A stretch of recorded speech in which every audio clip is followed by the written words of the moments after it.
အောင်မြင်ကြီးပွားအကြောင်းများတရားဒေသနာတော်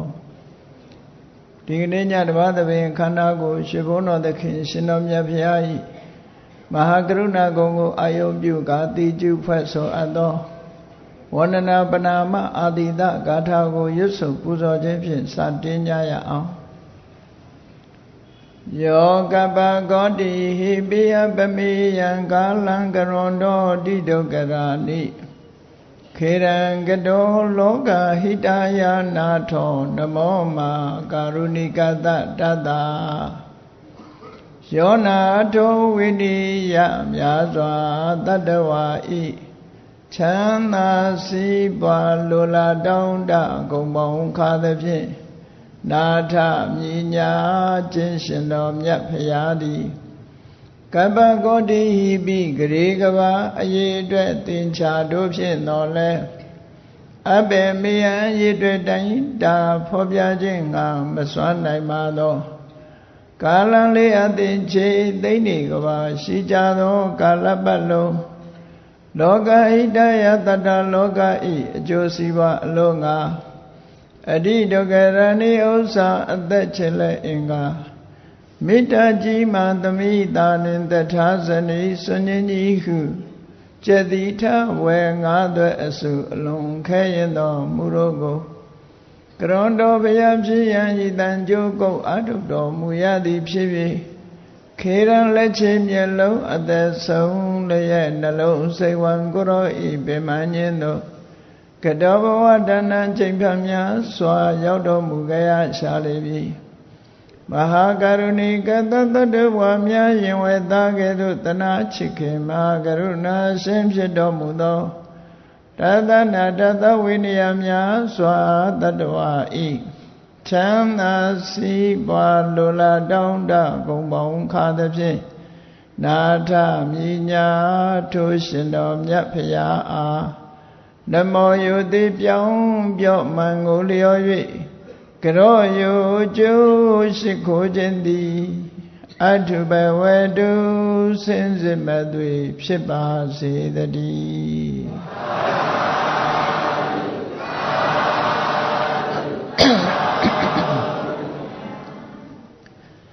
အောင်မြင်ကြီးပွားအကြောင်းများဘုရားမြတ်စွာရဲ့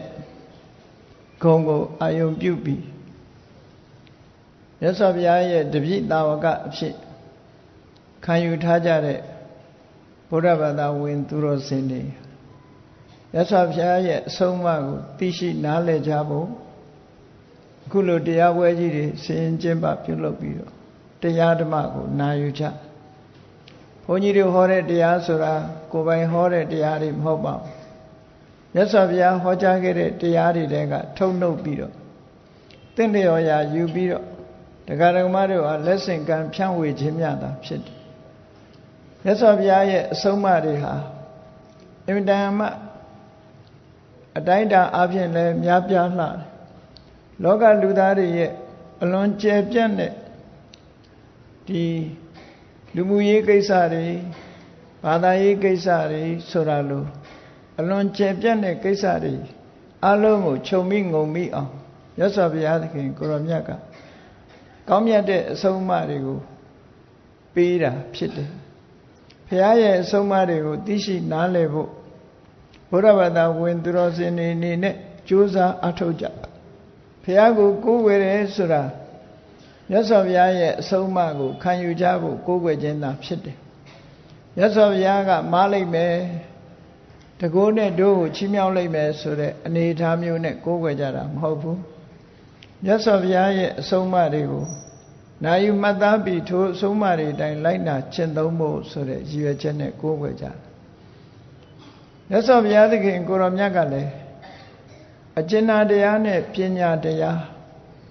အကျဉ်းတရားရှိခြင်းကြောင့်တရားတွေဆင်းရဲဒုက္ခကလွတ်မြောက်စေခြင်းနဲ့အခက်ခဲတွေမကြုံတွေ့စေခြင်းမူလူဘဝရလာတဲ့အခါလူတွေထဲမှာလည်းအခက်ခဲမျိုးဆိုတာကြုံတွေ့ရတတ်တယ်ပေါ့အဲ့ဒီလိုကြုံတွေ့လာတဲ့အခက်ခဲတွေပြည်နိုင်သမျှပြည်သက်တာနိုင်သမျှသက်တာအောင်မြတ်စွာဘုရားကလမ်းစဉ်ချပြီးဟောပြောတော်မူခြင်းသာဖြစ်တယ် နိဗ္ဗာန်ချမ်းသာထိအောင်မရနိုင်ဘူးဆိုသေးနိဗ္ဗာန်ချမ်းသာထိအောင်အဆင်မမီသေးလို့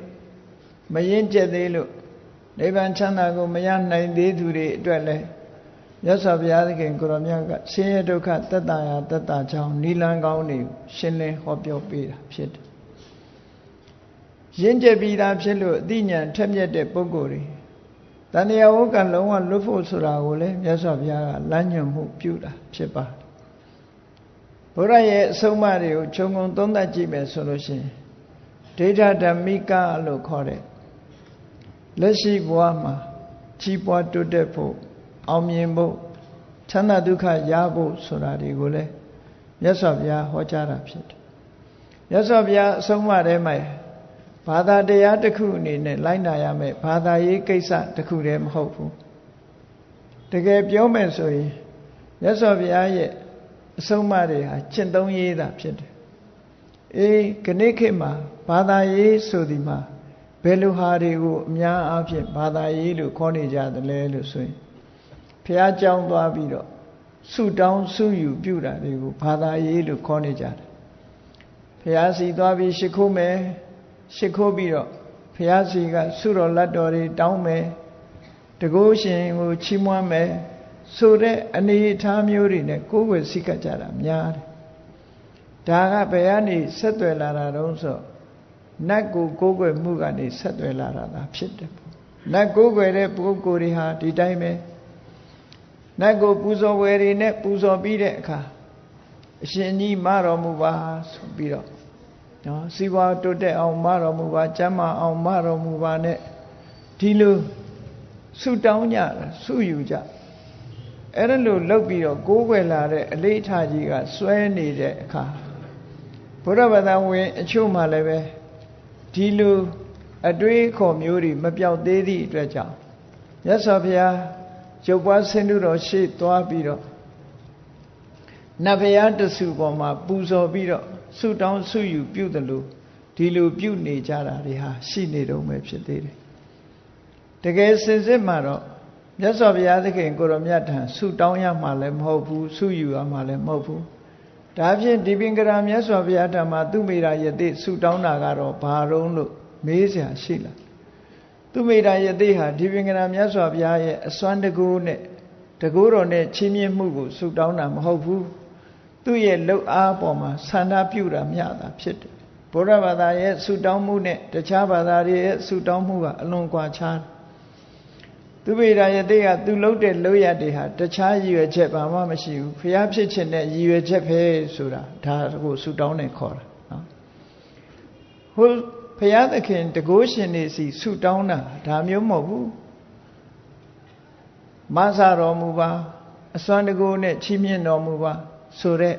ဆုတောင်းဆုယူမျိုးမှာဗုဒ္ဓဘာသာမှာမရှိဘူးတခြားဘာသာတွေမှာဆုတောင်းဆုယူတာမျိုးတွေရှိတယ်ပေါ့ဗုဒ္ဓဘာသာဝင်သူတော်စင်တို့ကွဲကွဲပြားပြားရှင်းရှင်းလင်းလင်းလေးသိဖို့လိုအပ်တယ်ပေါ့ဒီပင်ကရာမြတ်စွာဘုရားထံသူမိတာယတိစုပန်တယ်ဆိုတာဟာဒီပင်ကရာမြတ်စွာဘုရားလို့ဘုရားတဆူဖြစ်ခြင်းနဲ့ဒါကြောင့်သူလုပ်ရမယ့်အလုပ်တွေကိုလုပ်မယ်အလုပ်လုပ်ဖို့ပဲအဓိကထားတယ်မြတ်စွာဘုရားစီကဘာတစ်ခုမှတောင်းမယူဘူးမြတ်စွာဘုရားကိုစွန့်လူခြင်းသာဖြစ်တယ်စွန့်လူပြီးတဲ့အခါမှာမိမိကိုယ်ကိုတရားခင်းပြီးတော့ယဟန်တန်ဃာတွေသူ့ကိုနင်းပြီးတော့ရှောက်လှမ်းဖို့မိမိအသက်ကိုစွန့်လူတာတရားခင်းတယ်ဆိုတာဇလန်းအနေနဲ့ပြောမယ်ဆိုလို့ရှိရင်တော့ဒီကြည်နူးစရာလိုထင်ရပေမဲ့လို့အသက်စွန့်ပြီးလောက်ရတဲ့ကိစ္စတစ်ခုပဲဒါအသက်စွန့်သိမ်းမောများစွာကြွလာတဲ့ယဟန်တန်ဃာတွေသူ့ကိုယ်ပေါ်ကနင်းပြီးတော့ဖြတ်သွားမယ်ဆိုရင်မုံမုံညံ့ညံ့ဖြစ်သွားနိုင်တာ तू မသိဘူးမဟုတ်သိနော်သို့တော်လဲသူ့ရဲ့အသက်သူ့ရဲ့ခန္ဓာကိုယ်ကိုလုံးဝစွန့်လွတ်ပြီးသားအနေနဲ့သူဟာဘုရားမှုရှိတဲ့တန်ဃာတော်တွေခြေထောက်မှာဘွယ်မလူရအောင်သူ့ကိုယ်ပေါ်နင်းပြီးတော့ကြွပါလို့အင်မတန်မှ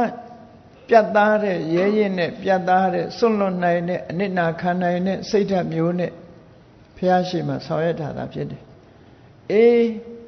ဘုရားရှိခိုးဒုတုပ်ပြီးတော့ လှူပွဲတမ်းပွဲတွေလှူပြီးတော့ဆူတောင်းနေတာမျိုးမဟုတ်ဘူးတကုရှင်တွေမှာဆိုရင်နတ်စင်တို့နတ်ရုပ်ရှိတဲ့နေရာတို့နတ်သစ်ပင်တို့ဆိုတာကိုသွားပြီးတော့ကမ္ဘာဥကလူသားတွေဟာဆူတောင်းနေကြနတ်တွေကိုပူဇော်ပြီးတော့ဆူတောင်းနေအဲ့ဒီလိုဆူတောင်းတာမျိုးမဟုတ်ဘူးတဲ့မိမိလုပ်ရမယ့်အလုပ်ကိုရွရွချွံချွံလုပ်ချင်းတာလေးဖြစ်တယ်ပေါ့အဲ့ဒါဗုဒ္ဓဘာသာဝင်တို့အတွက်စံနမူနာတစ်ခုပဲလို့ဒီလိုမှတ်သားကြမြတ်စွာဘုရားသခင်ကိုရောမြတ်ကလည်းသုတ်တံပါဠိတော်တစ်ခုမှာရှင်းရှင်းလေးဟောထားတာ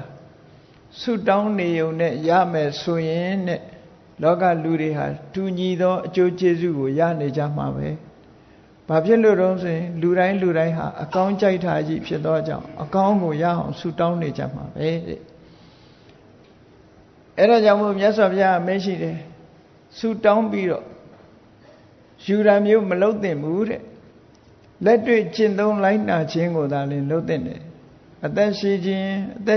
ရဲ့အကြောင်းတရားကောင်းကိုစီးပူအထောက်အောင်စီစဉ်ဥစ္စာကြွယ်ဝခြင်းစီစဉ်ဥစ္စာကြွယ်ဝခြင်းအကြောင်းတရားကိုလုပ်ရကျမ်းမာခြင်းရဲ့အကြောင်းတရားကိုလုပ်ရဆုတောင်းနေုံနဲ့ဘာတစ်ခုမှဖြစ်လာမှာမဟုတ်ဘူးဆိုတာထိုသုတ်တန်တွေမှာရှင်းရှင်းကြီးတိတိပပကြီးဟောကြားထားတာရှိပါသို့တော်လည်းလူတွေဟာအကျင့်ကြီးပါနေသည့်အတွက်ကြောင့်နတ်တွေထံမှာဆုတောင်းတဲ့ပုံစံမျိုးနဲ့ဘုရားစီမှာလည်းဆုတောင်းဆုယူမှုတွေဟာပြုလုပ်နေကြတော့မှရှိသေးတယ်အခုမြန်မာနိုင်ငံမှာလိုထေရဝါဒဗုဒ္ဓဘာသာထွန်းကားတဲ့နိုင်ငံမှာတောင်ဆုတောင်းဆုယူတွေရှိသေးတယ်သို့တော်လည်းဘုရားမြတ်စွာရဲ့အဆုံးအမတရားတွေကိုတခြားနိုင်ငံမှာနေတဲ့ပုဂ္ဂိုလ်တွေတဲ့ပို့ပြီးရရှိနာကြားခွင့်ရကြသည့်အတွက်ကြောင့်မမှန်ကန်ကန်သိရှိခွင့်ရကြတယ်တခြားနိုင်ငံမှာဗုဒ္ဓဘာသာလို့ဆိုပေမဲ့ဥပမာမဲ့ဂျပန်နိုင်ငံတို့လိုနေရာသွားကြည့်ဘုရားရဲ့ရုပ်ပွားတော်ကြီးတွေရှိတယ်ဥရှိကုဆိုတာအဝိဓမ္မမြင့်တဲ့မယကိုတော်ကြီးတို့ကမာကုရထိုင်တော်မူရုပ်ပွားတော်ကြီးတို့အဲ့ဒါလို့ဖရာရုပ်ပွားတော်ကြီးတွေရှေ့မှာဆုတောင်းဆုယူပဲလုပ်နေကြတာလက်တွေ့ဖရာရဲ့အဆုံးအမဆိုတာသိလည်းမသိဘူးသိဖို့လည်းမကြိုးစားစဉ်းစားကြည့်နေဖရာအဆုံးအမအဓိကမဟုတ်ဘူးဖရာရှေ့သွားအမွေတိုင်းနေစီမီတွေထွန်းညှိပြီးတဲ့အခါဆုတောင်းနေကြတာအားလုံးကဆုတောင်းနေကြတခြားတရုတ်နိုင်ငံတို့ကိုရီးယားနိုင်ငံတို့ဘယ်နိုင်ငံသွားကြည့်ကြည့်ဖရာရုပ်တုရှိမှဆုတောင်းနေကြတယ်အမွေတိုင်းလေးထွန်းပြီးတော့ဆုတောင်းတာဘာတွေဆုတောင်းလဲစီဝါဥစ္စာတိုးတက်ပါစေကျမ်းမာပါစေအသက်ရှိပါစေဖရာသခင်ကမဆာပါစေဆိုတာမျိုးတွေပဲဆုတောင်းပြီးတော့နေကြတယ်အဲ့ဒါတွေဟာမှန်ကန်မှုရှိသလားလို့ဆိုတော့ထေရဝါဒဗုဒ္ဓမြတ်စွာဘုရားရဲ့အဆုံးအမထေရဝါဒကျမ်းစာတွေကိုကြည်လိုက်ဒါတွေဟာမှန်ကန်မှုမရှိဘူးမှားယွင်းတဲ့လုပ်ရက်တွေတခုသာဖြစ်နေနတ်ကိုးကွယ်တဲ့အစဉ်အလာတွေကပါလာလို့ဒီတိုင်းလုပ်နေကြတာဖြစ်တယ်ဒါကြောင့်မို့ဘုန်းကြီးတို့မြန်မာနိုင်ငံမှာဗုဒ္ဓဘာသာထွန်းကားစာပေကျမ်းအနေအလွယ်တကူသိနိုင်တဲ့အခုတို့မန္တလေးမြို့တို့လိုရဟန်းတန်ဃာတွေသတင်းသုံးပြီးတော့စာတတ်ပေတတ်ဆရာတော်ကြီးတွေပေါ်တဲ့မြို့မှာနေထိုင်ကြတဲ့တရားဓမ္မတွေကံကောင်းကြတယ်ဘုရားကိုးကွယ်မှုဆိုဒီမှာဘုရားရဲ့အဆုံးအမကိုရဖို့အဓိကဖြစ်တယ်မြတ်စွာဘုရားစီကဆုတောင်းကြရမှာမဟုတ်ဘူးဆုတောင်းတယ်ဆိုတာဘုရားသခင်မတော်မူပါလို့ဒီလိုလုပ်ရမှာမဟုတ်ဘူးမိမိကုသိုလ်ကောင်းမှုလုပ်တာအတွက်ရည်ရွယ်ချက်ကိုထုတ်ဖော်ပြောဆိုတာကတော့လောက်ကောင်းတယ်လို့ဆိုရတကယ်ကတော့အဲ့ဒါဆုတောင်းတာမဟုတ်ဘူးစိတ်ရဲ့ဥတီချက်ကိုပြောတာကလေးတွေပြောတယ်မဟုတ်လားမင်းကြည့်ရင်ဘာလုပ်ချင်တော့ဘာဖြစ်ချင်တော့မိမိတို့သားငယ်သမီးငယ်လေးတွေမေးလိုက်လို့ရှင်အေးဆရာဝန်ဖြစ်ချင်တယ်အင်ဂျင်နီယာဖြစ်ချင်တယ်ဒီလိုပြောတာကြည့်ရင်ဘာလုပ်မလဲဆရာဝန်လုပ်မယ်အင်ဂျင်နီယာသူတို့ရဲ့ intention လို့ခေါ်တယ်ရည်ရွယ်ချက်လေးတွေဖော်ပြထို့တူပဲဘုရားဘာသာဝင်တွေမှာလည်းရည်ရွယ်ချက်ရှိပြီးတော့နောက်ကအလုပ်လုပ်ကြကြည့်ရင်ဘာလုပ်မလဲဆိုတာမြတ်စွာဘုရားရဲ့အဆုံးအမကိုလိုက်နာမယ်ဆိုတဲ့ရည်ရွယ်ချက်နဲ့ဘုရားကိုကိုးကွယ်စည်းကပ်ကြတာဖြစ်တယ်ပေါ့ဒါမှ မှန်ကန်တဲ့ကိုယ်ွယ်စိတ်ကမှုဖြစ်တယ်ဘယလာဘကုလကျင်ဝေးတန်တာဘေးမှလွေရေးကြီးမျောဆိုတဲ့တရဏဂုံတည်ခြင်းရဲ့အကြောင်းပါပဲရှင်းရှင်းကြီးပြောထားတာကြောင်းလို့ကိုယ်ွယ်ရင်ကိုယ်ွယ်ရမရောက်ဘူးတဲ့နတ်တွေကိုပူဇော်ပတ်တာတချို့ကကြောက်လို့နတ်ကနေပြီးတော့မပူဇော်ဘူးဆိုလို့ရှိရင်နတ်ကင်မှာဆိုလို့နတ်ကအမြင်ကမှာဆိုလို့နတ်ကိုပူဇော်သို့မဟုတ်မပူဇော်ဘူးမကိုးကွယ်ဘူးဆိုရင်တစ်ဖက်သားတွေကကဲရကြမယ်အများကရှုတ်ချမယ်အတိုင်းဝိုင်းထဲမှာမျက်နှာငယ်ရမယ်ကြောက်လို့လှုပ်တာအေးကြောက်လို့ဘုရားကိုကိုးကွယ်ရင်တရဏဂုံမမြောက်ဘူးတဲ့ဘုရားလာဘဆိုတာဘုရားကိုကိုးကွယ်လို့စီးပွားဥစ္စာတွေတိုးတက်ခြင်းနဲ့တိုးတက်ပါရစေတိုးတက်အောင်ဆိုပြီးတော့ဘုရားကိုကိုးကွယ်အဲ့ဒီလိုစီးပွားဥစ္စာတိုးတက်ဖို့ကိုးကွယ်တယ်ဆိုလို့ရှိရင်လေတရဏဂုံမရဘူးလို့ဒီလိုဆိုတယ်ကုလဆိုတာမျိုးရိုးစင်ဆက်ကကိုးကွယ်လာလို့ကိုးကွယ်တာဘုရားရဲ့ဂုဏ်ရည်ချင်းကိုသိလို့ကုသိုလ်ရခြင်းလို့ဆုံးမရခြင်းလို့ကိုးကွယ်တာမျိုးမဟုတ်ဘူးအမျိုးရိုးစင်ဆက် tradition ရကိုးကွယ်တယ်ဆိုရင်လေတရဏဂုံမမြောက်ဘူးတဲ့ဒါကြောင့်မို့လို့အဲ့ဒါတွေရည်ရွယ်ချက်မထားဘဲနဲ့ဘုရားကိုကိုးကွယ်စိတ်ကပ်ခြင်းဖြင့်မြတ်စွာဘုရားရဲ့အဆုံးအမတွေကိုငါသိရလိမ့်မယ်သိတဲ့အခါမှာ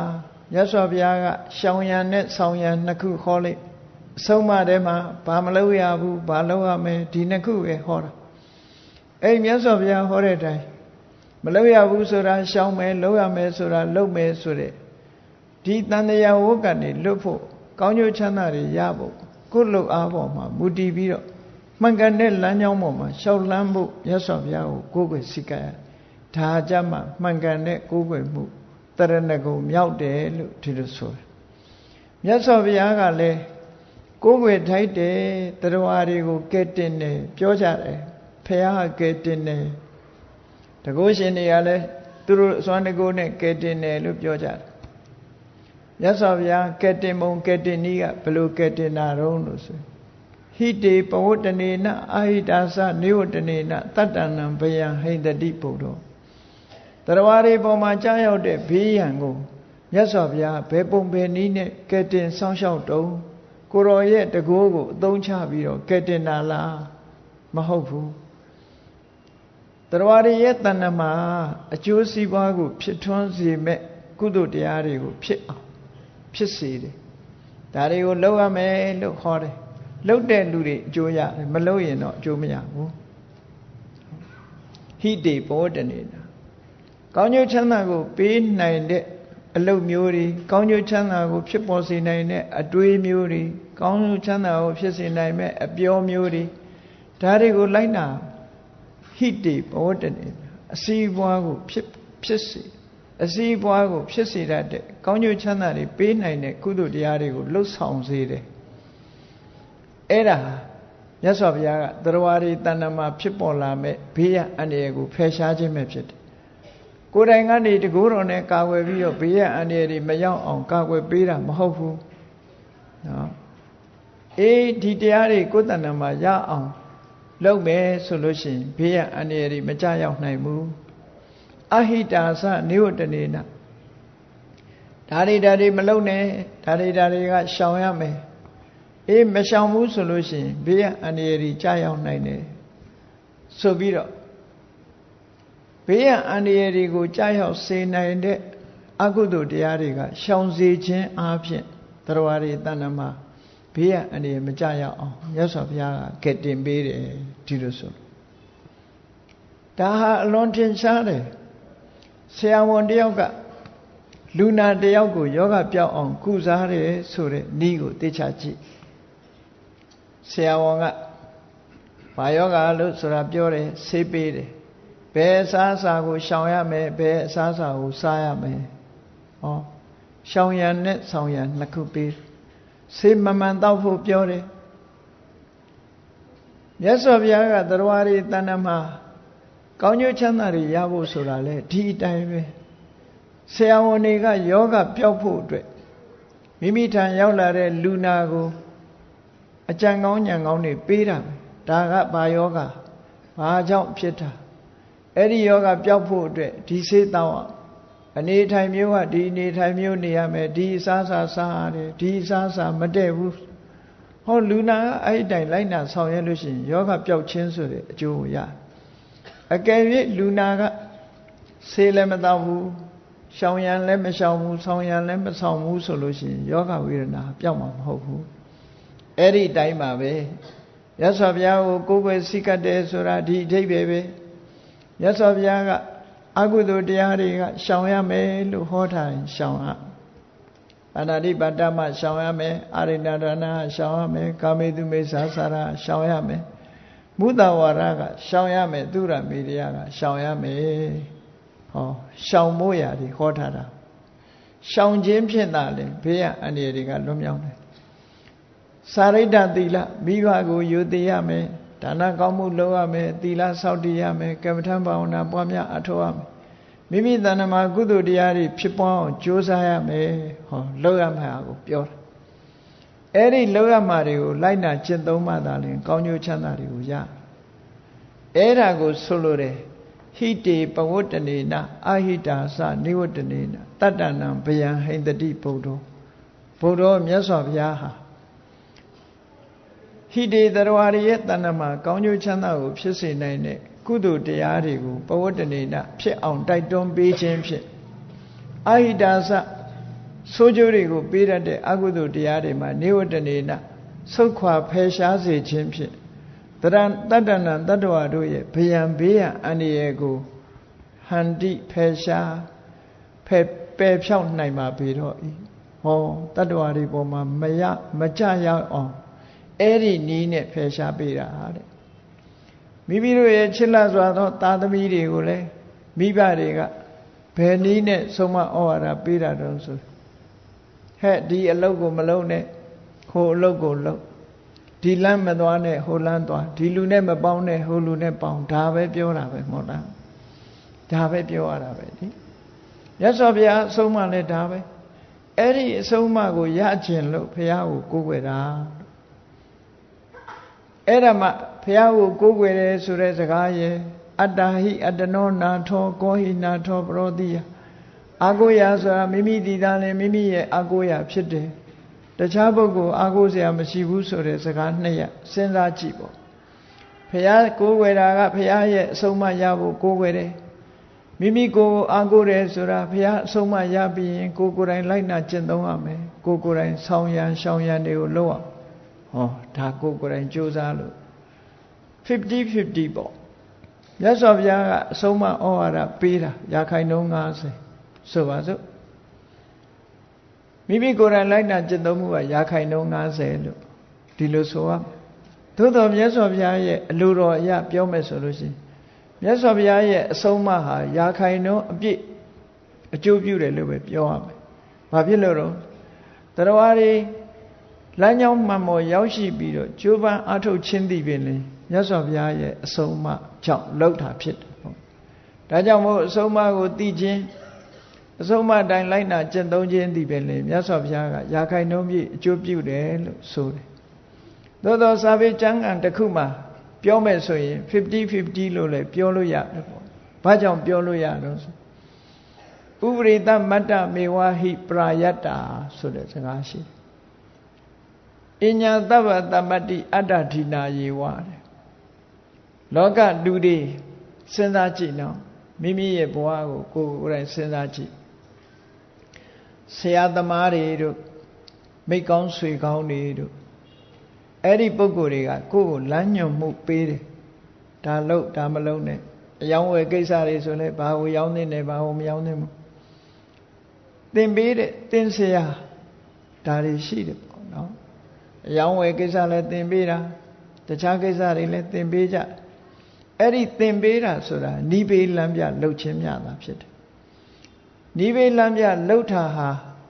ဆရာသမားနဲ့မိတ်ကောင်းဆွေကောင်းနဲ့ပတ်သက်တယ်လို့ဒီလိုပြောအောင်သို့သောဆရာသမားတို့မိတ်ကောင်းဆွေကောင်းတို့ကနီးပေးလမ်းပြလှုပ်ထားတဲ့အတိုင်းလိုက်နာကျင့်သုံးမှုကိုကိုယ်တိုင်ကလုပ်ရတာဖြစ်တယ်။အဲ့ဒါကိုရည်ညွှန်းပြီးတော့ပြောတာဥရေတမတ္တမေဝဟိပရာယတ္တာ မိကောင်းဆွေကောင်းတွေစီကနေပြီးတော့နိဥပရိရရှိမှုသာလဲမိကောင်းဆွေကောင်းတွေနဲ့ပတ်သက်တဲ့မိကောင်းဆွေကောင်းတွေရဲ့အကျိုးပြုမှုဖြစ်တယ်တဲ့အညာတပ္ပတမ္ပတ္တိနောက်တခြားအောင်မြင်ကြီးပွားတိုးတက်မှုတွေအားလုံးဟာအတ္တဒိနာတဲ့ကိုယ်နဲ့သာပတ်သက်တယ်ဆိုတော့50-50လို့ပြောလို့တာနော်ဆရာဝန်ကဆေးပေးတယ်ရှောင်ရံဆောင်ရံနေပြောတယ်လူနာကဆေးတောက်ရမယ်ရှောင်သင့်တာရှောင်ရမယ်ဆောင်သင့်တာဆောင်ဟောနှစ်ဦးပူးပေါင်းပြီးဆောင်ရွက်တယ်ဆိုအဓိပ္ပာယ်ကိုရှင်းပြသို့တော်လည်းဆရာဝန်စီသွားပြီးတော့ဒီမတွေ့ဆုံသေးသမျှဟာဒီယောဂရဲ့လမ်းစာကိုလည်းရှာတွေ့မှာမဟုတ်ဘူးဆောင်ရံရှောင်ရံကိုလည်းသိမှာမဟုတ်ဒါကြောင့်မို့တစ်ဖက်ကကြည့်မယ်ဆိုရင်အားလုံးလုံနိုင်ကိုင်နိုင်တဲ့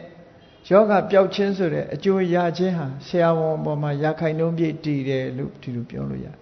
ဒါကြောင့်မို့မြတ်စွာဘုရားကလည်းမြတ်စွာဘုရားရဲ့အဆုံးအမမသိဘူးဆိုရင်ဘုန်းကြီးတို့တွေတန်တရားထဲမှာလမ်းလွဲနေကြအောင်ပါပဲအဲ့ဒီလမ်းလွဲနေမှုတွေမဖြစ်ရအောင်မြတ်စွာဘုရားရဲ့အဆုံးအမဘုရားရဲ့အဆုံးအမကိုနာခံမှတ်သားလို့ဘုရားရဲ့အဆုံးအမရမှသာလေမှန်ကန်တဲ့လမ်းကြောင်းပေါ်ရောက်ပြီးတော့အောင်မြင်ကြီးပွားမှုကိုရတယ်ဒါကြောင့်မို့ဘုရားကရာခိုင်နှုန်းပြည့်အကျိုးပြုတယ်လို့ဒီလိုဆိုရတာပေါ့နော်အမှန်တမ်းသဘာဝကျတဲ့စဉ်းစားတွေးခေါ်မှုပါဒီလိုစဉ်းစားတွေးခေါ်ဘုရားဘာသာဝင်သူတော်စင်တို့ရဲ့ဘုရားကိုကိုးကွယ်မှုဟာဒီလိုအသွင်ဆောင်တယ်ဆုတောင်းဆုယူပြီးတော့လောက်ရတဲ့အနေအထားမျိုးမဟုတ်ဘူးလက်တွေ့ကျင့်သုံးလိုက်နိုင်ရမယ်အနေအထားမျိုးသာဖြစ်တယ်ပေါ့တရားဆိုတာဆေးနဲ့အလားတန်တူတယ်ဘုရားကဆေးဆရာလို့လမ်းညွှန်မှုကိုပြုတယ်တရားကဆေးဝါးနဲ့အလားတန်တူဒီနှစ်ခုပေါင်းစပ်လိုက်မှကောင်းကျိုးချမ်းသာဆိုတာရနိုင်တယ်ပေါ့တန်ခါဆိုဒီမှာမြတ်စွာဘုရားရဲ့အဆုံးအမရထားလို့ကောင်းကျိုးချမ်းသာကိုဖြစ်စေနိုင်တဲ့ဟိတလို့ဆိုတဲ့အခြေအနေကောင်းတွေကိုဖြစ်ပေါ်စေတဲ့ကုသိုလ်တရားလုပ်ခြင်းဆိုပါစို့ဒါနကောင်းမှုလုပ်ခြင်းဒါနကောင်းမှုလုပ်ခြင်းတဲ့ပုဂ္ဂိုလ်တရားစဉ်းစားကြည့်လိုက်တန်ဃာတွေမရှိတော့ဘူးဆိုရင်ဘယ်မှာသွားလို့နော်အိန္ဒိယနိုင်ငံဒေလီဘက်မှာဘုရားဘာသာတွေရှိသေးတယ်ဆိုတာသိရတယ်တောနယ်ဒေသတွေမှာဘုရားဘာသာတွေရှိသေးတယ်အိန္ဒိယလူမျိုးတွေသို့တော့တန်ခါမရှိတော့ဗမာဘုန်းကြီးတွေရောက်သွားလို့ရှိရင်အဲ့ဒီဘက်မှာဆွမ်းသားတွေပါတွေပင့်တယ်ဘုန်းကြီးကိုဆွမ်းသားပင့်ရမှန်းတို့ဒါတွေတော့သိတယ်သို့တော့လှုပ်တတ်ကြိုင်တတ်ခြင်းမရှိကြတော့ဆက်ပြတ်သွားဆိုလိုတာကတန်ဃာတွေရှိနေခြင်းကြောင့်ဒီကုသိုလ်ကောင်းမှုလုပ်ချင်ပြီဆိုလို့ရှိရင်တန်ဃာတွေနဲ့ဆက်ဆက်ပြီးလုပ်ကြတာစိုက်ပျိုးရေးလုပ်ငန်းလုပ်ချင်လို့ရှိရင်မြေကောင်းရှိဖို့လိုတယ်မြေကောင်းရေကောင်းနဲ့မှစိုက်ပျိုးရေးလုပ်ငန်းလုပ်လို့ရနှုတ်ဖို့ဆိုရင်စိုက်ပျိုးရေးလုပ်ငန်းလုပ်လို့မရဘူးထို့တူပဲကုသိုလ်ကောင်းမှုလုပ်ချင်ရင်တန်ဃာတွေနဲ့လုပ်ကြဒါကြောင့်မို့တန်ဃာဂုဏ်တော်ထဲမှာပါတယ်လေအနုတ္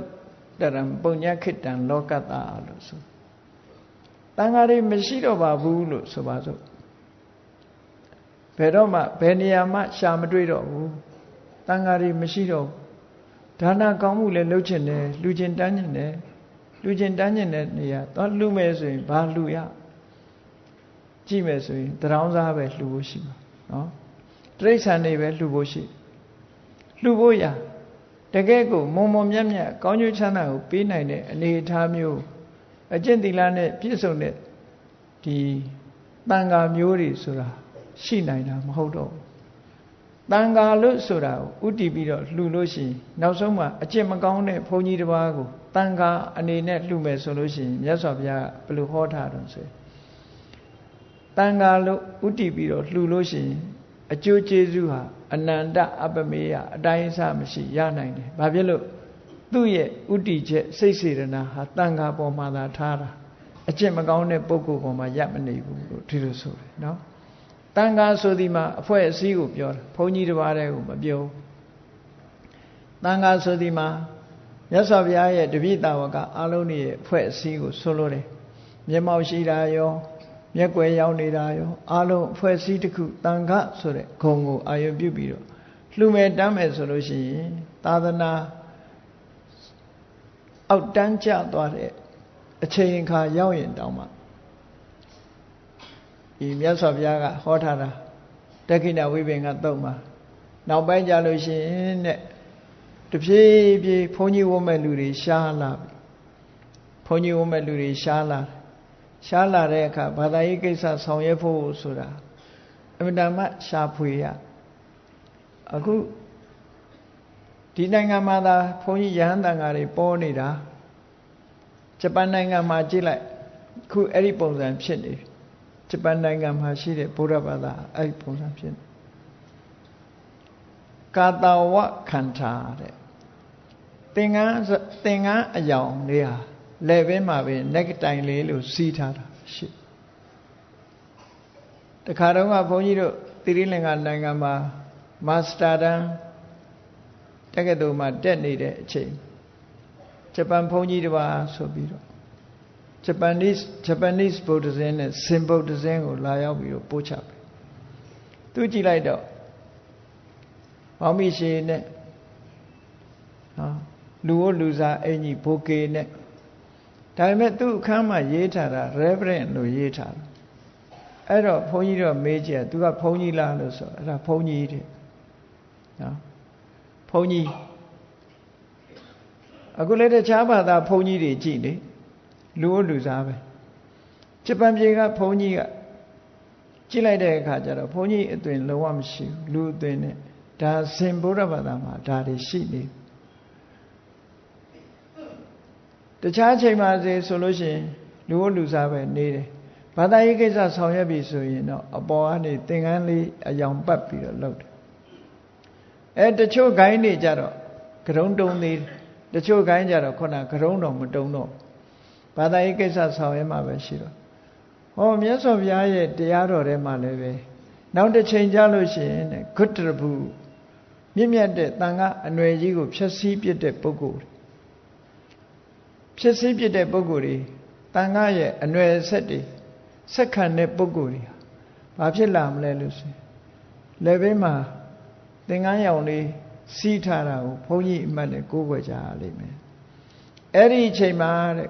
သူတို့ဟာကိုချင်းသီလလုံးဝမရှိကြတော့ဘူးသူများလိုပဲအိမ်အောင်သားမွေးသို့တော့ဘာသာရေးကိစ္စမှာသူတို့ကဥဆောင်ဥရွက်ပြုကြတော့လူတွေကလည်းတာရေးနာရေးကိစ္စမှာဘုန်းကြီးမပါမဖြစ်ဘူးဆိုပြီးသူတို့စီချင်းကပ်ကြတယ်ချင်းကပ်ပြီးဘာလုပ်လဲလို့ဆိုတော့တန်ဃာစစ်တန်ဃာမှန်တွေကိုရည်စူးပြီးတော့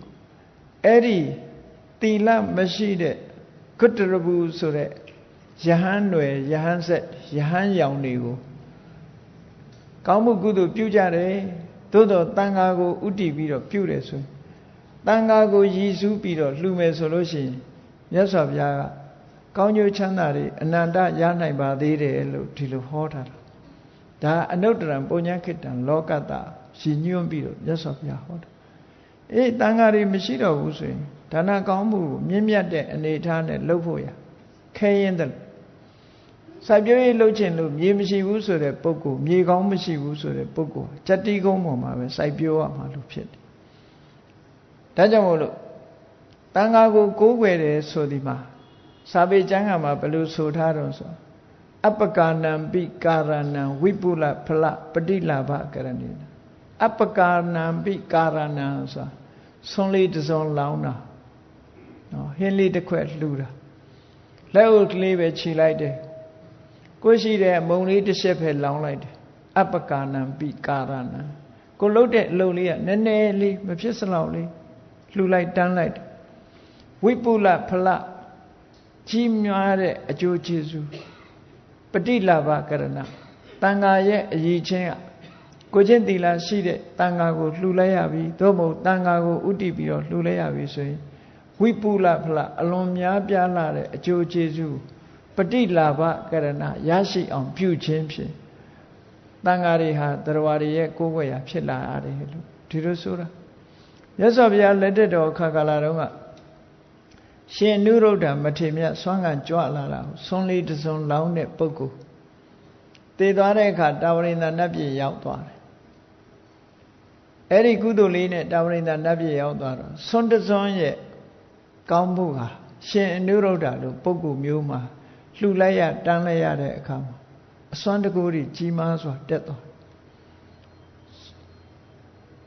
မြတ်စွာဘုရားသခင်ကိုရောမြတ်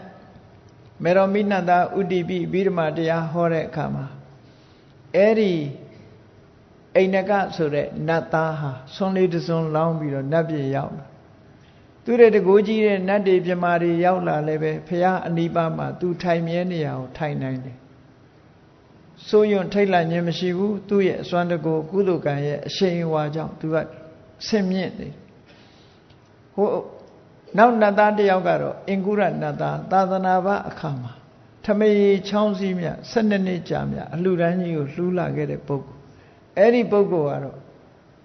တကိုးကြီးတဲ့နတ်တွေလာတဲ့အခါရှေ့ကမထိုင်ရဲဘူးမထိုင်ရဲတော့တဖြည်းဖြည်းနောက်ဆုတ်ပေးလိုက်ရတာဖះနဲ့12ယူဇနာလောက်ထီအောင်ဝေးသွားတယ်တဲ့တယူဇနာကို10မိုင်နှုန်းနဲ့ပဲတွက်ကြည့်ဖះနဲ့ဘယ်လောက်ဝေးသွားတယ်ဆိုအဲ့ဒါအစွမ်းတကိုးချင်းအလွန်ကွာခြားတယ်ဒါကိုဆိုလိုတာတန်ခါကိုလှူလိုက်ရတဲ့အစွမ်းတကိုးကြောင့်ဖြစ်ပေါ်လာတဲ့အကျိုးဟာအလွန်အရှိန်အဝါကောင်းတယ်တန်ခါမဟုတ်တဲ့ဒါနဟာလှူတဲ့နေရာမှာဘလောက်ပဲများဘလောက်ပဲအချိန်ကြာမထိရောက်တော့ဘူးဥပမာမဲ့ကြက်တီးကုန်းမြေပေါ်မှာစိုက်လိုက်တဲ့အပင်တစ်ပင်ဟာပေါက်လာပြီးတော့အသီးနှံကြတော့လုံးဝမကြဘူးကြလာရင်လည်းနီးပါးပဲကြမြေဩဇာရှိတဲ့မြေပေါ်မှာစိုက်ရတဲ့အပင်ကြတော့မျိုးစေ့ကြတော့သီးနှံတွေကဖွင့်ဖြိုးဖြိုးနဲ့တီးလိုက်ရင်လည်းဂိုင်းလုံးညွတ်မြတီးတယ်ဆိုအကျိုးချင်းဟာမတမကွာခြားတယ်မြေပေါ်မှာမူတည်ပြီးတော့သီးနှံဖွင့်ဖြိုးမှုအကျိုးဟာမတူညီသလိုပဲကိုချင်းသီလရှိတဲ့ပုဂ္ဂိုလ်တွေနဲ့မရှိတဲ့ပုဂ္ဂိုလ်တွေပေါ်မှာလှူရတန်းရမှုဟာအလွန်ကွာခြားတယ်လို့ဒီလိုဆိုဒါကြောင့်မို့ဘုရားဘာသာဝင်သူတော်စင်တွေအနေနဲ့ဘုရားအဆုံးအမရဖို့ဘုရားကိုကိုးကွယ်တယ်ကျင့်သုံးလိုက်နာဖို့တရားကိုကိုးကွယ်တယ်ကုသိုလ်ကောင်းမှုလုပ်ဖို့သံဃာတွေကိုကိုးကွယ်တယ်အားလုံးဟာကိုယ်တိုင်လုပ်ကြရမယ်အတ္တဟိအတ္တနောနာထောကိုယ်တိုင်လုပ်ရမယ်အလုပ်ကကိုယ်ကလုပ်ကြရမှာဒါဖြစ်တယ်ပေါ့ဒါကိုဆိုလို့အဲ့တော့မြတ်စွာဘုရားသခင်ကိုရောမြတ်ဟာဒိဋ္ဌဓမ္မိကလို့ဆိုတဲ့မျက်မှောက်ဘဝမှာချမ်းသာဖို့အတွက်လဲဆုံးမဩဝါဒပေးတယ်မျက်မှောက်ဘဝမှာလူတိုင်းသိကြတယ်ကိုယ့်ဘဝကိုမျှော်မှန်းလို့ရတယ်ဘဝတာမှာဆင်းရဲမယ်ချမ်းသာမယ်ဆိုတာအတော်အသင့်မျှော်မှန်းလို့ရမျက်တွေ့ဖြစ်နေကြသို့တော်လည်းပဲတခါတရံမှာမမျှော်လင့်မဲနဲ့အောင်မြင်မှုနဲ့ကြုံသလိုမမျှော်လင့်မဲနဲ့အခက်အခဲတွေနဲ့လည်းကြုံသွားတတ်သေးတာဒီဘဝမှာတောင်မှသို့တော်ဒီဘဝရဲ့မိမိဘဝအနေအထားတစ်ခုဟာထင်သာမြင်သာရှိတယ်အေးသေသည်ချမဲ့နဲ့နောက်ဘာဖြစ်မယ်ဆိုတာဘယ်သူမှမသိဘူးမသိနိုင်ဘူးအဲ့တော့မသိနိုင်တော့မြတ်စွာဘုရားသခင်ရဲ့အဆုံးအမကိုကြည့်လိုက်တဲ့အခါမြတ်စွာဘုရားကဘာတွေလုပ်ရမယ်နောက်ဘဝမှာအကျိုးဖြစ်ထွန်းမဲ့အရာတွေဘာတွေရှိတယ်ဆိုတာကိုဟောကြားဆုံးမထားတာကြည့်ပြီးဘုရားပေါ်မှာယုံကြည်စိတ်ချပြီးလိုက်နာလုပ်ကြဒါကြောင့်မို့လို့တမလွန်ဘဝမှာလည်းကောင်းကျိုးချမ်းသာတွေရကြနောက်ဆုံးမှာအေးတန်တရားဝဆင်းရဲကြီးမှာအိုလိုက်နာလိုက်သေလိုက်ဆိုတဲ့ဒီဒုက္ခတွေမလွတ်ကင်းနိုင်တဲ့အနေအထားမျိုးလက်ပတ်ပြီးတော့ဖြစ်ပေါ်နေတဲ့ဒီဖြစ်စဉ်ကြီးကိုယွံမုန်းလာလို့နောက်ဆုံးမှာတန်တရားဝကလွတ်ချင်တယ်ဆိုတဲ့အခါမှာလဲမြတ်စွာဘုရားကမဂ္ဂင်၈ပါးအကျင့်တရားဆိုတာကိုဟောကြားထားပြီးအဲ့ဒီအတိုင်းလိုက်နာကျင့်သုံးမယ်ဆိုရင်ဒီတရားကထုတ်ဆောင်လိမ့်မယ်လို့နေယာနိကသာသနာလို့ခေါ်နေယာနိကဆိုအဟုတ်လို့တာအဟုတ်ဖြစ်တယ်တကယ်ကိုအကျိုးကိုဖြစ်ထွန်းစေအဲ့ဒီမြတ်စွာဘုရားရဲ့ဟောကြားတဲ့ဆုံးမတွေဟာတကယ်လုပ်ရင်တကယ်ဖြစ်တယ်ပြောတဲ့အတိုင်းဖြစ်တာဒါကိုနေယာနိကလို့ခေါ်တယ်တကယ်အလုပ်ဖြစ်တချို့ကြတော့နော်လောကမှာအလုပ်မဖြစ်တာတွေအများကြီးရှိတယ်အပြောကတော့ကောင်းပါတယ်အလုပ်မဖြစ်ဘူးဆိုတာမျိုးတွေရှိတယ်ဒီမျောလင်းချက်တွေကောင်းပြီမဲ့လို့တကယ်လုပ်ကြည့်တဲ့အခါခက်ခဲတွေနဲ့တွေ့ရတတ်တယ်မြတ်စွာဘုရားရဲ့အဆုံးအမဆိုတာအဲ့လိုဟာမျိုးမဟုတ်ဘူးတကယ်လုပ်ရင်လုပ်တော့အကျိုး ဖြစ်ထွန်းနိုင်တယ်ပေါ့ဒါကြောင့်နေယနိကလို့ဒီလိုဆိုတာဒါကြောင့်မို့ဘုန်းကြီးတို့တွေမြတ်စွာဘုရားရဲ့အဆုံးအမနဲ့တွေ့တဲ့အခါမှာအဆုံးအမတွေများများရဖို့အခုလိုတရားပွဲကြီးတွေဆင်ရင်ကျင်းပပြီးတော့ဘုရားရဲ့အဆုံးအမတွေနာခံမှတ်သားရှင်တဲ့နှလုံးထဲမှာမှတ်သားထားခြင်းမိမိဘဝနဲ့ဆက်ဟပ်ပြီးတော့လေ့လာသုံးသပ်ခြင်းလေ့လာသုံးသပ်ထားတဲ့အတိုင်းလိုက်နာကျင့်သုံးခြင်းလို့ဆိုတဲ့အဆင့်မျိုးရောက်အောင်ကျင့်ကြံကြိုးကိုအားထုတ်ကြရမှာဖြစ်တယ်ဓမ္မကောင်းကျိုးချမ်းသာတွေကိုပေးတယ်အခုဒီသုတ်တံမှာမြတ်စွာဘုရားကအောင်မြင်ကြီးပွားမဲ့အကြောင်းတရားတွေဆိုအောင်မြင်ကြီးပွားခြင်းဆိုတဲ့အကျိုးတရားကိုရဖို့ရအတွက်အကြောင်းမရှိဘဲနဲ့မရနိုင်ဘူးတဲ့ဘယ်ကိစ္စပဲဖြစ်ဖြစ်အကြောင်းတရားဆိုတာရှိတယ်အခုဒီမှာကိုယ်စီတိုင်းမှာပါဝင်လှုပ်ဆောင်နေကြတဲ့စက်ပိုင်တွေအယောင်းဝယ်ကိုယ်စီတိုင်းတွေပွဲစားတွေဒီလုပ်ငန်းနဲ့ပတ်သက်ပြီးတော့ကျွမ်းကျင်မှုရှိ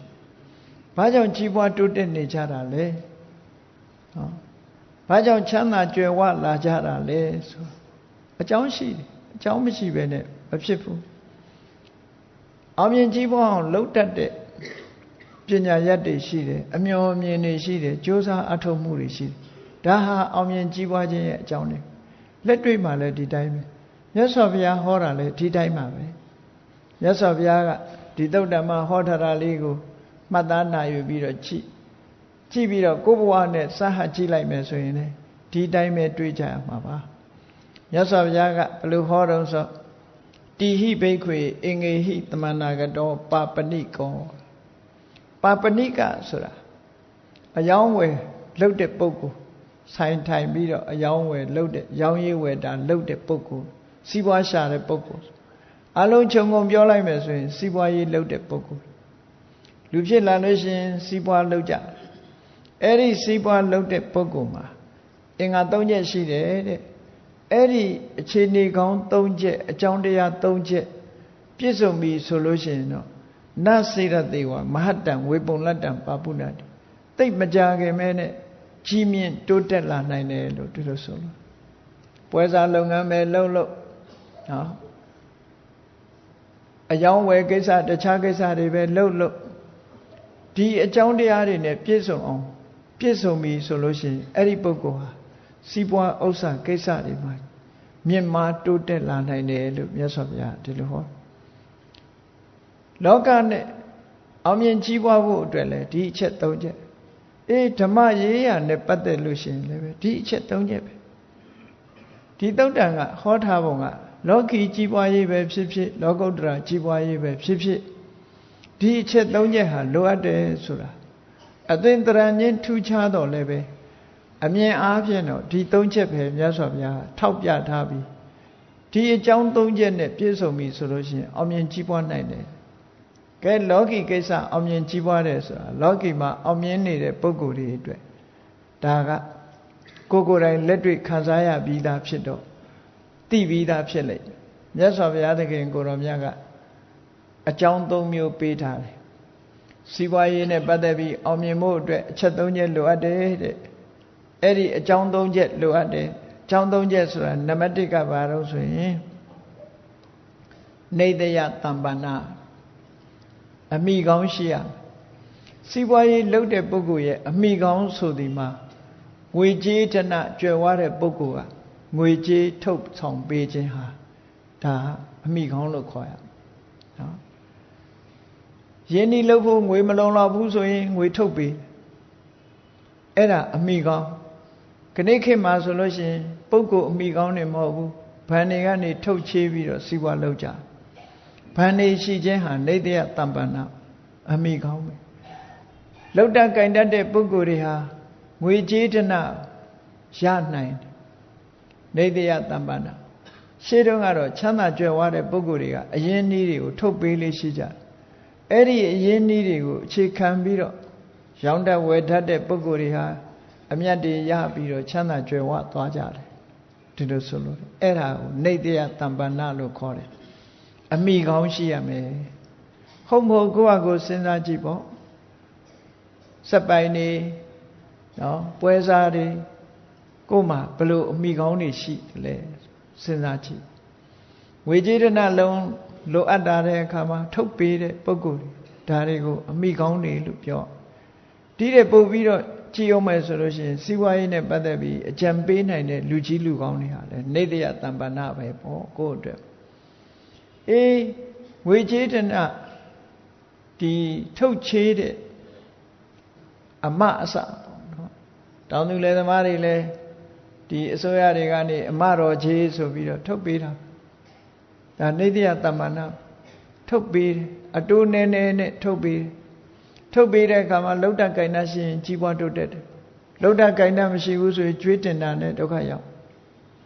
မမှန်ကန်လှုပ်တတ်ဖို့လိုသည်ဒါကြောင့်ထုတ်ချေးတဲ့ပုဂ္ဂိုလ်ငွေချေးအရင်နီးပေးတဲ့ပုဂ္ဂိုလ်ရှိလင့်ကစားနောက်ထပ်လိုအပ်တဲ့အချက်တစ်ခုကဘာလို့ဆိုဝိဓုရကြိုးစားအထောက်မှုလိုအပ်တယ်စီဝါရေးနဲ့ပတ်သက်ပြီးကျွမ်းကျင်လိမ္မာပြီးနေမနာနာမဟာဆိုတာလို့ကြိုးစားအထောက်ဖို့ကလိုအပ်သေးတယ်ငွေကြေးတော့ထုတ်ယူထားပါရဲ့ထုတ်ယူထားပြီးတော့တခြားနေရာတွေမှာသုံးဆွဲပစ်ပြီးအလုတ်ကိုမှန်မှန်ကန်ကန်မကြိုးစားဘူးအလုပ်ငန်းမကျွမ်းကျင်ဘူးဆိုလို့ရှိရင်လေအဲ့ဒီပုဂ္ဂိုလ်ဟာကြီးပွားတိုးတက်နိုင်စွာမရှိဘူး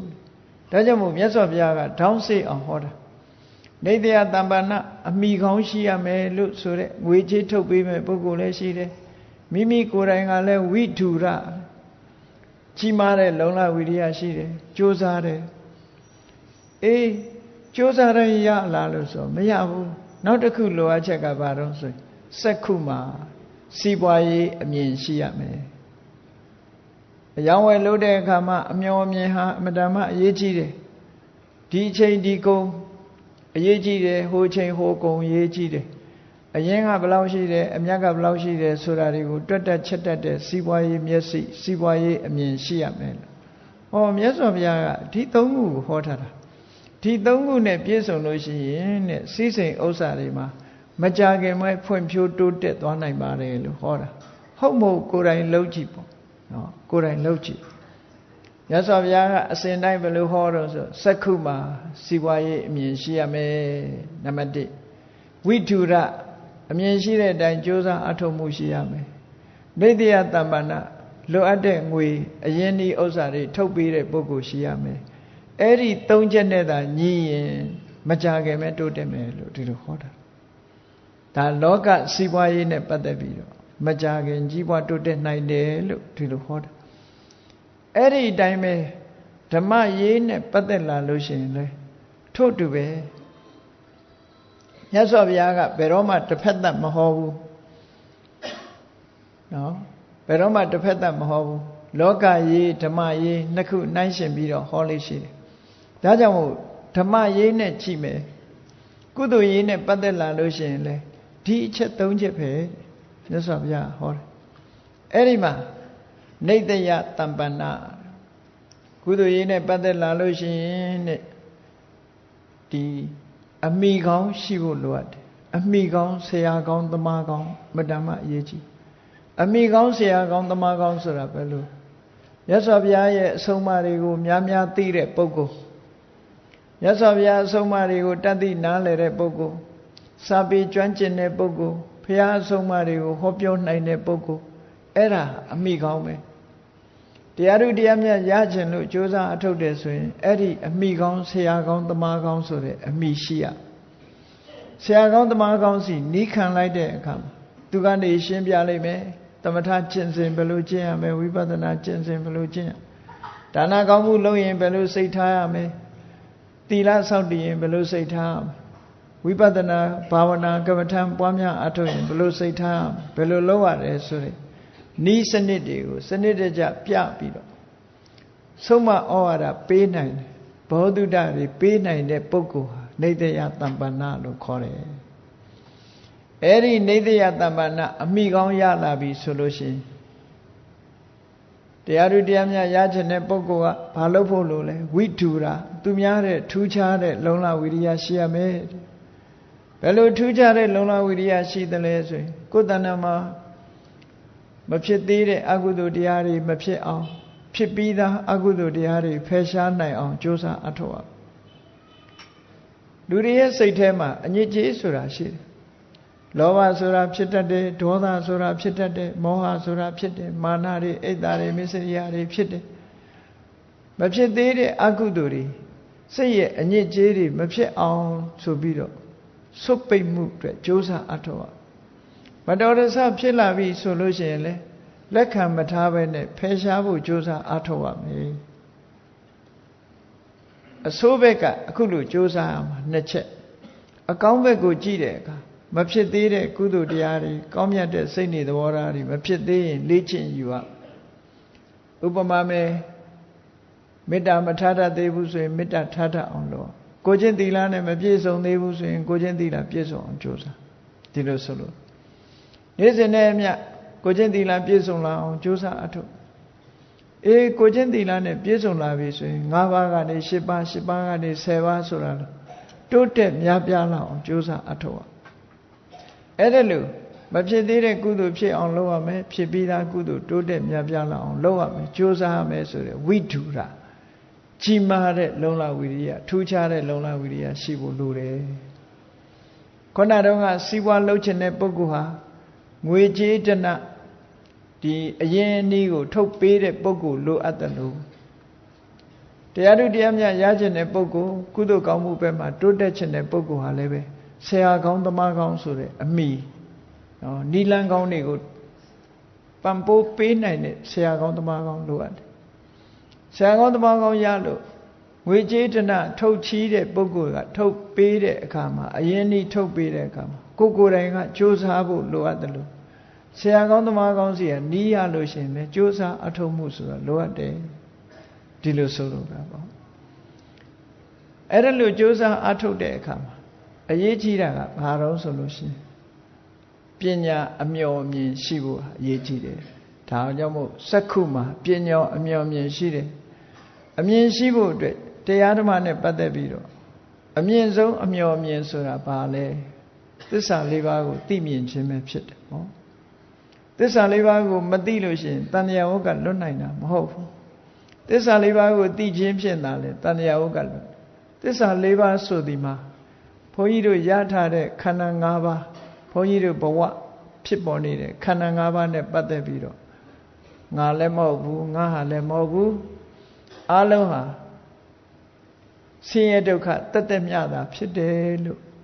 ဒီလိုသိတာဒုက္ခသစ္စာကိုသိတယ်လို့ခေါ်အဲ့ဒီငါမဟုတ်ငါမဟုတ်တဲ့ယုံ nant ဓမ္မသင်္ခါရတွေဟာအကြောင်းမဲ့ဖြစ်နေတာမဟုတ်ဘူးလိုချင်တဲ့တဏှာဥဆောင်တဲ့ကိလေသာတွေကြောင့်ဖြစ်နေတာဒါကြောင့်မို့လိုချင်တဲ့တဏှာသည်ဒုက္ခကိုဖြစ်စေတတ်တဲ့သမုဒိယသစ္စာသာဖြစ်တယ်အကြောင်းတရားဖြစ်တယ်လို့အခုလို့သိတာသစ္စာကိုသိတာဟုတ်ပြီတန်တရားထဲမှာရောက်နေတော့ဒုဒတွေရထားတဲ့ခန္ဓာ၅ပါးတဏှာကြောင့်ရထားတဲ့ခန္ဓာ၅ပါးတဏှာနဲ့ခန္ဓာဒီနှစ်ခုဟာတန်တရားထဲမှာတဏှာကဥဆောင်ပြီးတော့ခန္ဓာတွေအမျိုးမျိုးရရှိပြီးတော့တန်တရားထဲမှာမဆုံးနိုင်တဲ့ခရီးကိုရှောက်လန်းပြီးတော့နေကြတဲ့အခါမှာနောက်သစ္စာတစ်မျိုးသိဖို့ကြတော့အဲ့ဒီခန္ဓာ၅ပါးတွေမရှိတော့ဘူးဆိုလို့ရှိရင်ချုပ်ငြိမ်းသွားတဲ့နေရာဆိုတာရှိကိုရှိရခန္ဓာ၅ပါးချုပ်ငြိမ်းသွားရင်ဒုက္ခငြိမ်းတာပဲဒုက္ခငြိမ်းရာနေရာဟာရှိကိုရှိရအဲ့ဒီဒုက္ခငြိမ်းရာကိုသိတာនិရောဓသစ္စာကိုသိတာပဲဖြစ်ဒါဖြင့်အဲ့ဒီនិရောဓသစ္စာသိဖို့និရောဓသစ္စာကိုဆက်ရောက်ဖို့ဆိုတာဒီတိုင်းအနေနဲ့ဆက်ရောက်မှာမဟုတ်ဘူးនិရောဓကိုဆက်ရောက်ဖို့အတွက်မှန်ကန်တဲ့ကျင့်စဉ်တစ်ခုကိုကျင့်ရအောင်အဲ့ဒီမှန်ကန်တဲ့ကျင့်စဉ်ဆိုတာမဂ္ဂင်၈ပါးကျင့်တရားပဲဖြစ်တယ်မဂ္ဂသစ္စာကိုသိတယ်တဏှာဝကလွတ်ဖို့အတွက်ဒီအချက်၄ချက်ကိုသိဖို့လိုအပ်တယ်ချက်၄ချက်ကိုသိဖို့အဲ့ဒါကိုစက္ခုမှာစီးပွားရေးမျက်စိအမြင်ရှိသလိုတရားဓမ္မနဲ့ပတ်သက်လဲအမြင်ရှိတယ်လို့ဒီလိုပြောတာနော်စီးပွားရေးမျက်စိအမြင်ရှိတဲ့ပုဂ္ဂိုလ်ကဘယ်လိုမြင်တော့ဒီကုံရောင်းလို့ရှိရင်ဘယ်လောက်မြတ်နိုင်တယ်ဒီကုံကဘယ်လောက်ရှုံးတယ်အမြတ်အရှုံးအမြတ်ကိုတွက်ချက်တတ်တယ်မျှော်မြင်တတ်တယ်အဲ့ဒါလို့မျှော်မြင်တတ်တယ်လို့ပဲဘဝခရီးနဲ့ပတ်သက်လာတဲ့အခါကျတော့ကြည်ဒါတွေကဒုက္ခတွေပဲဒုက္ခကိုဒုက္ခလို့မြင်လာမှဒုက္ခကလွတ်ချင်လာ အဲ့ဒီဒုက္ခကိုဘယ်သူထုတ်လုပ်တာတော့ဆိုရင်တဏှာဆိုတဲ့သမုဒိယထုတ်လုပ်တာဒါဖြင့်ဒီဒုက္ခတွေမရှိရင်ငြိမ်းမှာပဲချမ်းသာတယ်ဆိုတာဒုက္ခនិရောဓအဲ့ဒီငြိမ်းမှုအတွက်ရောက်ရှိနိုင်တဲ့ကျင့်စဉ်ဆိုတာဘာလဲမက္ခမဂ္ဂင်၈ပါးအကျင့်တရားမဂ္ဂင်၈ပါးအကျင့်တရားဆိုဒီမှာတမ္မာဒိဋ္ဌိအမှန်မြင်မှုပဲအမှန်မြင်မှုဆိုတာဘာကိုမြင်တာတုံးလို့မေးရင်သစ္စာ၄ပါးကိုမြင်တာပဲအဲ့ဒီအမှန်မြင်မှုအတွက်အမှန်တွေးတတ်ဖို့လိုတယ်အေးအမှန်မြင်အမှန်တွေးဖို့အတွက်ကကိုကျင့်သီလအခြေခံရမှာဖြစ်တယ်ကိုကျင့်သီလဆိုတာမှန်တာကိုပြောတယ်မှန်တာကိုလုပ်တယ်အသက်မွေးမှုမှန်ကန်တယ်ဆိုတဲ့ကိုကျင့်သီလကိုအခြေခံလိုက်တယ်အဲ့ဒီအခြေခံပြီးတော့စိတ်တည်ငြိမ်မှုကိုကြိုးစားအထောက်မကောင်းတဲ့အကုသိုလ်တွေကိုယ်တဏ္ဍာမှာမဖြစ်အောင်ကြိုးစားတယ်ကောင်းတဲ့ကုသိုလ်တရားတွေကိုယ်တဏ္ဍာမှာဖြစ်ပွားအောင်ကြိုးစားတယ်ဆိုတဲ့တမ္မာဝါယာမကြိုးစားတဲ့အခါမှာအာယုန်နဲ့စိတ်စုံစည်းပေးထားတဲ့တတိဆိုတာအရေးပါတယ်အဲ့ဒီတတိရှိနေမှပညာဆိုတာဖြစ်တယ်ဒါကြောင့်မို့တမ္မာတတိတတိရှိပြီးတော့စိတ်ကလေးတည်ငြိမ်မှုရမှသာလေအမှန်သိနိုင်ဒါကြောင့်မို့စိတ်လေးတည်ငြိမ်အောင်လုပ်တဲ့တမ္မာသမာဓိလို့ဟောတမ္မာဝါယာမတမ္မာတတိတမ္မာသမာဓိဆိုတဲ့သီလကိုအခြေခံပြီးတော့သမာဓိကျင့်စဉ်တစ်ခုကိုကျင့်တဲ့အခါမှာအမှန်တွေးလာတဲ့အခါအမှန်မြင်သွားတယ်အမှန်မြင်မှုကိုအကြောင်းပြုပြီးတော့စက္ခုမှာပညာမျှော်မြင်ရှိတယ်ပညာမျှော်မြင်ရှိလိုက်တာနဲ့နိဗ္ဗာန်ချမ်းသာကိုမျက်မှောက်ပြုနိုင်တဲ့အနေအထားမျိုးကိုရောက်ရှိသွားတယ်ဒီလိုဆိုတာပေါ့နော်မက္ခလို့ဆိုတာကိုကဒီနိဗ္ဗာန်ချမ်းသာကိုပို့ဆောင်ပေးတဲ့တရားဖြစ်လို့ဒီမဂ္ဂင်၈ပါးနဲ့ဖွဲ့စည်းထားတဲ့မက္ခမိမိတို့တဏ္ဍာမှာရင့်ကျက်လာအောင်ကြိုးစားအထောက်ကြမက္ခနဲ့ပတ်သက်ပြီးတော့အဓိပ္ပာယ်ဖွင့်ဆိုချက်တွေဟာအလွန်ပဲရှင်းလင်းပြတ်သားမှုရှိနိဗ္ဗာန်ကိုလိုချင်တယ်ဆိုရင်ဘာလုပ်ကြမလဲဆိုရင်နော်ရှင်းရှင်းလေးနိဗ္ဗာန်ကိုလိုချင်တယ်ဆိုရင်ဘာလုပ်ရမှာလဲနိဗ္ဗာန်တ္ထိကေဟိမက္ခိယတိခဝေတိယတိတိမေကောနိဗ္ဗာန်ကိုရချင်တဲ့ပုဂ္ဂိုလ်တွေရှာရမှာဘာလဲလို့ဆိုရင်မဂ္ဂင်၈ပါးအကျင့်တရားကိုရှာတမ္မာဒိဋ္ဌိတမ္မာသင်္ကပ္ပဆိုတာတွေဖြစ်အောင်အကျဉ်းအပြည့်ပြောရင်သီလသမာဓိပညာဒီအရည်ချင်း၃မျိုးကိုယ်တဏ္ဍာမှာဖြစ်အောင်ကြိုးစားအထောက်လို့ဆိုအဲ့ဒါနိဗ္ဗာန်တ္ထိကေနိဗ္ဗာန်လိုချင်တဲ့ပုဂ္ဂိုလ်တွေဟာမက္ခိယတိခဝေတိယတိရှားပွေထိုက်သောကြောင့်မက္ခောမက္ခဒီရှိခုနဲ့ဖွဲ့စည်းထားတဲ့အစုအစည်းကိုမက္ခလို့ခေါ်တာနိဗ္ဗာန်လိုချင်ရင်ဒါကိုပဲကိုယ်တဏ္ဍာမှာရအောင်လုပ်လို့ဒါဖြင့်ဟုတ်ပြီသူတို့ကိုကိုယ်တဏ္ဍာမှာရအောင်လုပ်လိုက်တယ်နိဗ္ဗာန်ကိုဘယ်သူကရှာပေးမှလဲလို့ဆိုရင်သူတို့ကပဲရှာပေးမယ်ဒါကြောင့်မို့နောက်ထပ်အဓိပ္ပာယ်တစ်ခုဖွင့်တဲ့အခါနိဗ္ဗာန်မက္ခတိခဝေတတိတိမေကောနိဗ္ဗာန်ကိုရှာပေးတာဘယ်သူကရှာပေးတော့ဒီမဂ္ဂင်၈ပါးကပဲနိဗ္ဗာန်ကိုရှာပေးမှာနိဗ္ဗာန်ဘယ်မှာလဲဆိုတာကိုသိမှာမဟုတ်ဘူးသို့တော်မဂ္ဂင်၈ပါးရှင်းသုံးခြင်းဖြင့်နိဗ္ဗာန်ဆိုတာတွေ့လိမ့်မယ်မျက်မှောက်ပြုလို့ရလိမ့်မယ်ဒီလိုဆိုလိုတာဒါဖြင့်ဘယ်ပုံရှာပေးတာတုံးလို့မေးလို့ရှိရင်ကိလေသေမာရင်တော့နိဗ္ဗာန်ကိစ္စတိတိမေကောမိမိရဲ့တဏ္ဍာမှာစိတ်ထဲနှလုံးထဲမှာရှိနေတဲ့အညစ်အကြေးတွေကိုဖယ်ရှားပစ်ပြီးတော့နိဗ္ဗာန်ကိုရောက်အောင်ပို့ဆောင်ပေးခြင်းအားဖြင့်နော်တစ်ဖက်ကရှင်းတယ်တစ်ဖက်ကပို့ဆောင်ပေးတယ်အဓိပ္ပာယ်ကစိတ်ထဲနှလုံးထဲမှာ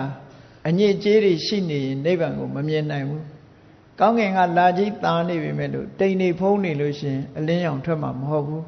ဒါကြောင့်မို့တိမ်တွေကိုရှင်းပစ်လိုက်တိမ်နေရှင်းလိုက်တဲ့အခါလရောင်ကြီးကရှင်းရှင်းကြီးမြင်ရတယ်အေးနိဗ္ဗာန်ကိုမြင်ဖို့အတွက်ဒီအသိဉာဏ်ကိုဖုံးနေတဲ့တိမ်တလာတွေကိုဖယ်ရှားပစ်ဖို့လိုအပ်တယ်အဲ့ဓာတွေကိုဖယ်ရှားပြီး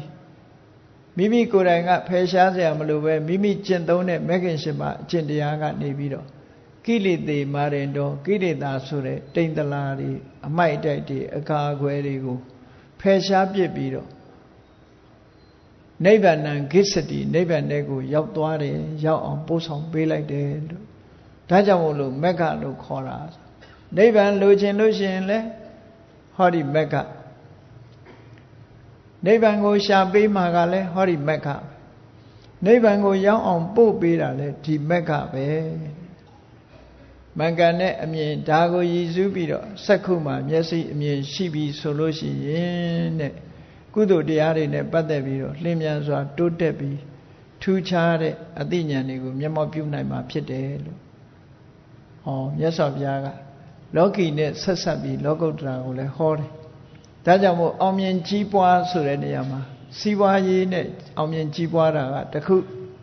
ဓမ္မရေးနဲ့အောင်မြင်ကြီးပွားတာတစ်ခုနှစ်ခုစလုံးဟာပြောရမယ်ဆိုရင်နေတယတမ္ပန္နအမိကောင်းရှိရမယ်ဝိဓုရကြိုးစားအထောက်မှုရှိရမယ်စက္ခုမှာအမြင်ရှိရမယ်ဆိုတဲ့ဒီအခြေအနေ၃ရပ်ဒီအကြောင်းတရား၃ပါးဟာအောင်မြင်ကြီးပွားခြင်းရဲ့အကြောင်းတရား၃ပါးဖြစ်လို့လောကီရေးစီးပွားရေးမှာပဲဖြစ်ဖြစ်လောကုတ္တရာဓမ္မရေးမှာပဲဖြစ်ဖြစ်ဒီအချက်၃ချက်ဟာ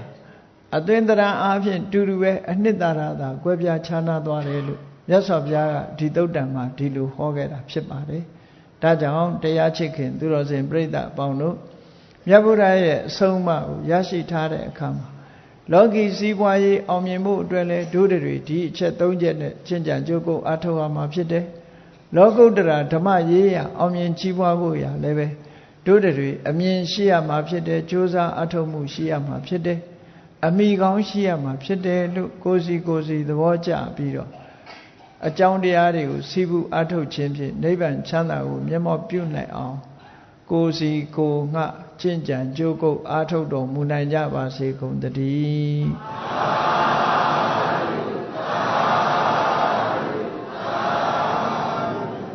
မေတ္တာပို့ရအောင်တတ္တဝါများစွာဘေးရန်กว่าချမ်းသာကြပါစေတတ္တဝါများစွာဘေးရန်กว่าချမ်းသာကြပါစေမေတ္တာရေချမ်းသုံးငါဖြံငြိမ်းချမ်းကြပါစေမေတ္တာရေချမ်းသုံးငါဖြံငြိမ်းချမ်းကြပါစေသက်ရှိချမ်းသာစိတ်ချမ်းသာတို့ရဆန္ဒပြည့်ပါစေသက်ရှိချမ်းသာစိတ်ချမ်းသာတို့ရဆန္ဒပြည့်ပါစေဖုံလန္တာဒုက္ခပင်ကစားမေတ္တာပုံနေဒုသင်္ကမမနောတရတိတဗေတံဘဝယန္တုဒုက္ခနကမေတ္တာပုံနေဒုသင်္ကမစုပေါင်းပို့အမေတ္တာတဟုရောင်မြူပါဝင်ငွေလာမင်းနှင့်ရောင်ချင်းရှဲယုံပေါင်းဆောင်ရခြင်းကြောင့်တဗေတံကျွေးမဲ့ဥတုံလုံးစုံများစွာတတ္တဝါတို့၏မနောသရတိမြင်မြတ်ဖြူစင်အေးကြည်လင်းသည့်ရေစဉ်ပြည့်တင်းစိတ်နှလုံးတည်ဟုသောရေအိုင်ကြီးအတွင်၌ဒုက္ခပင်ကသာစင်ထာဝရအေးမြကြည်သာတာယာပွင့်လန်းချမ်းသာဒုက္ခတည်းဟုသောကုမုဒ္ဒရာကြာပန်တို့သည်ဖုံးလန္တာဝန္တာရွှင်မြူဝမုံလူလျက်ကြည်နူးဝဲကြုံဖူးပွင့်ကြကုန်သည်ဖြစ်၍ဒုက္ခနကလေအောင်လေးတဲ့ရောရှက်သင်ပြန့်ပိတိတိဟုသောယနံတို့သည်ဘဝယန္တုကောင်းစွာမဲ့သွေကြိုင်လိုက်